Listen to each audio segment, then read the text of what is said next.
What happened? We were here for just a checkup. No, I told you we were getting this baby out. You didn't believe me. I didn't. I was like, don't pack the I stuff. said, baby, give me the baby. I know you're like, don't pack it. Let's just go. You thought so too. You didn't think they were gonna do it. No, I didn't either. But I'm glad. Yeah. It's getting crazy now, but this is what I wanted, so I can't be mad. I'm thankful for it. And she's okay.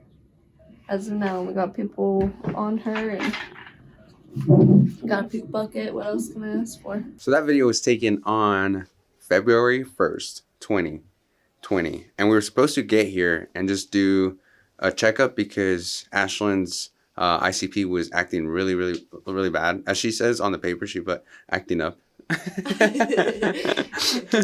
Apparently that's not the right way to say it. So we got here and she was like, well, I mean, we didn't actually bring our packed bags. We were like, there's no way they're gonna induce her. There's no way, like, blah blah blah. The odds are very slim. Little did we know we were in for a treat. Right? I told him. He didn't believe me, and I said, we're getting this baby out of me. I mean, half of me believed it, but when it happened, I was like, little fist pump to my girl. I was like, help, thanks, mama. Yeah, help, mama. Help for me out. real. So that happened, and they came in and they were like, well, let's have a baby. And we were like, have a baby. We're gonna have a baby. You ready? Yeah. Are you ready? Yeah. I'm excited. Are you? Yeah. Why are you gonna cry? Because we're going to have a baby. Love you. Love you. So she was already having some contractions when we started getting everything going. I don't remember. It was crazy. Time just kind of disappears and you're just going with the flow of things. I don't recall like how long her whole labor was because of the induction process is so long to get it started.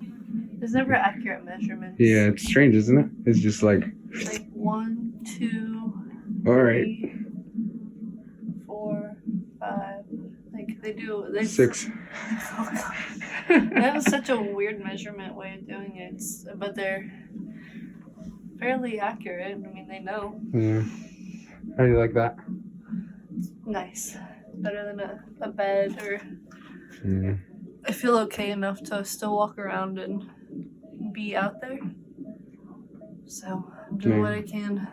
She was fine. She was totally fine. She was talking through her contractions. Nothing was happening.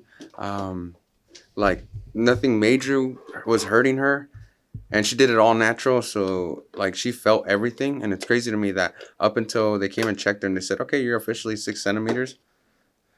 For those of you guys that don't know, because I never knew any of these stuff until I went to the classes, people usually get into the hospital at 5 centimeters is when they allow the woman to come in, and then they deliver around 10. 10 centimeters is the ideal. Let's push. Let's get this baby out. And it's typically for the first born child, they were saying, or for the first child of a woman, they're saying that it's about an hour for every centimeter or more. That being said, she had the 6 centimeters measured out. And then, I went pee. Yeah, she like, from that time to 40 minutes after, the baby was here. And that's when she was in actual, like, legit pain. Like, there was 40 minutes of, like, gnarly contractions. We went, they measured us, and I was like, okay, I could still move around because whenever you don't have an epidural, you're still allowed to move around up until you're pushing, which is really beneficial because I went and walked my happy butt to the bathroom, sat down on the toilet to take a pee, and I almost had a baby in the toilet. Literally almost had a baby in the toilet. She dropped and I started screaming because I felt everything, and they're like, oh, let's put you back to bed. And we had the nurse and midwives check us, and they were like, oh no, we just measured you, you're 6 centimeters. And I was like, no, she's ready to come. And they're like, no. And they like went. They weren't that rude. That's how I felt it. Yeah. Because I was in pain. Yeah. So my perception of it is like, they're not listening to me. I'm like, I gotta push. Yeah. And they were really nice. Yeah, every nurse that we had here at this hospital was amazing. Like all of them were super, super, super nice. And so her story continues. She had a push. So they went and checked her head, and they were getting ready to like go up there to go and see how far she was, and they like went and like touched her head and they're like, oh yeah, you're ready. And I was like, let's have a baby. And then at that point, less than 20 minutes after that, I pushed and we got her out, and it was absolutely insane. But I'm so thankful for it because she's healthy, and I did it. My personal goal was to have a no pain a natural labor. So when I finally made it, I was like, yes. Yeah. It was just what I wanted. It just meant a lot to me. And I got to have that part of my birth plan, even though the induction wasn't really in it. Yeah. So it was freaking gnarly. That experience was magical. It's something a friend of mine once told me a long time ago, like, it's the most beautiful thing you'll ever see. And you'll never get to see it or, like, experience the full effect till your loved one has. You're going through that with your loved one, right?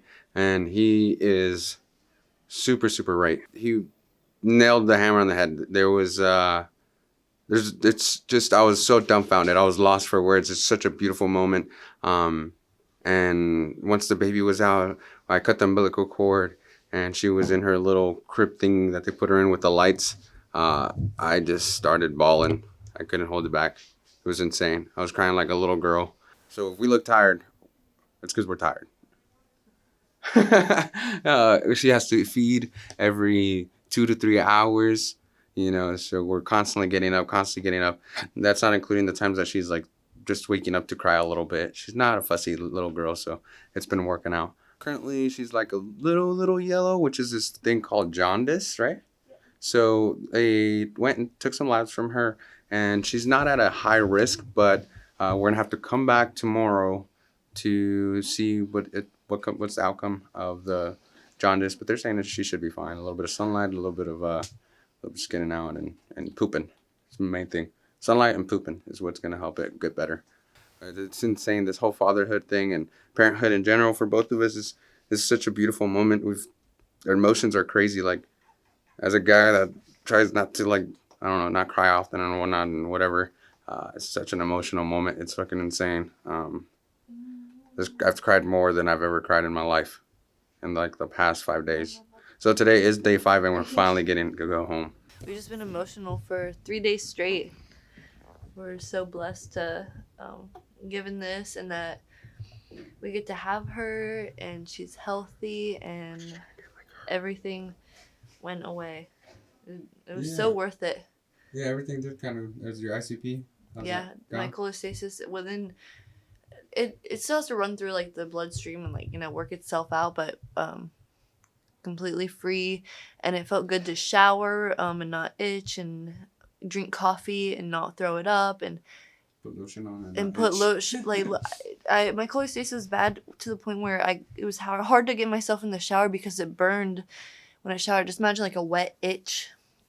And then it's the same for my face and my body. I could not put any lotion on it because it would just irritate the heck out of it, and I would want to like scratch my face off. So I had to put some lotion on my face after I showered, and my skin just like absorbed it, and it was magical. I'm telling you, that stuff is no joke. And now I have to go and put some lotion and come up with weeks of like dehydration in my body. My skin's not that bad, but it's still like feels so good. It felt so good to just put that back into my skin and be back to normal. And I can't wait to get up and move around and enjoy our little loved one and feel okay and have both of us, all 3 of us together now. Mm-hmm. So we want to thank everyone that's showed up, everyone that's helped us with anything that involved her, anyone that's given us all the support, including you guys once again. Even if you're far away or close by, we really appreciate you guys checking up on us, following up with us, and seeing our little family grow. Now it's gonna be time to introduce her to the fatties at home, the dogs, and see how they react with little one. It should be fine. They're good little dogs, but it's been quite the journey. And I'm telling you, that birth, the birth itself was so beautiful. Like, it's so crazy. And no, the answer is no. I didn't pass out. Everything's like going 110 miles per hour when it's happening, that you're not even thinking about it. You're just kind of like move, helping her out. You know, as for me on my side, I was on the bedside of her bed and just, you know, chanting her on and cheering her on, like, you got this, you know, trying to help her power through. And sure enough, you know, it happened. I cut the umbilical cord and it was magical, dude. Like, she's what, 3 days old now? Yeah. She's 3 days old, and the love we have for her, like how many times she's made us cry with us just singing her lullabies, is the most beautiful thing ever. And I hope you guys all get a chance to do that one day if you guys want kids and whatnot. Well, yeah, there's some clips here coming up of Ellie and us and pictures, because we took a lot of pictures and we want you guys to enjoy those pictures. Peace out, dude.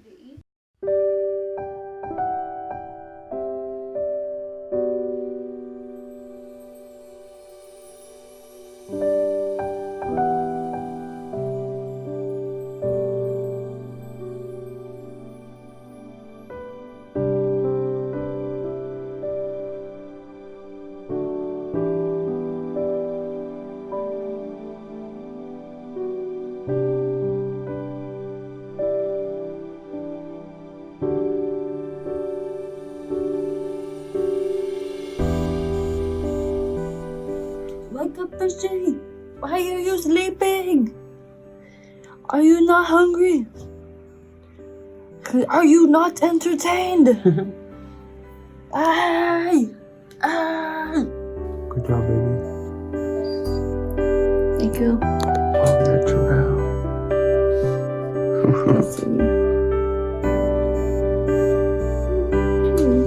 Chubby.